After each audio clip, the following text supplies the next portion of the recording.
Bonjour et bienvenue dans cet nouvel épisode. Je suis Mariam et là aujourd'hui on va partager un sujet très intéressant.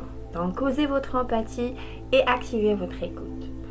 Et si je disais que le meilleur candidat n'est pas toujours celui qu'on recrute? En fait, il y a quelques mois, une entreprise cherchait un profil clé. Après plusieurs entretiens, 2 candidats arrivent en finale. Le premier avait tout pour lui, un CV impressionnant, des expériences solides et un discours parfaitement maîtrisé. Le second, lui, avait un parcours plus simple, moins linéaire, mais une façon de parler beaucoup plus sincère. Une énergie naturelle et surtout une capacité à créer un vrai échange. Le jour de la décision, tout semblait évident et pourtant le choix a surpris tout le monde. L'entreprise a choisi le deuxième candidat. Pourquoi? Parce que au-delà des compétences, il avait réussi à créer une connexion. Il avait su rassurer, inspirer et surtout marquer les esprits.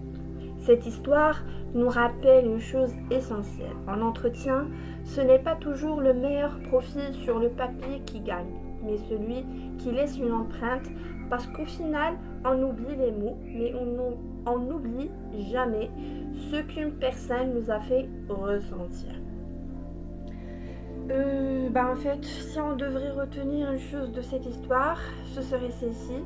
Dans un entretien, tu ne te fais pas uniquement évaluer sur tout ce que tu sais faire, mais sur ce que tu dégages. Les compétences ouvrent la porte, mais la connexion humaine qui fait la différence. Alors, si tu es candidat, ne cherche pas seulement à être parfait sur le papier, cherche à être vrai, clair et impactant dans ta manière de communiquer. Et si tu es recruteur, rappelle-toi que derrière chaque CV, il y a une personne, une énergie, une histoire qui ne demande qu'à être comprise.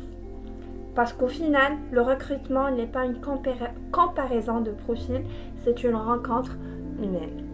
Merci d'avoir écouté cet épisode. À la prochaine.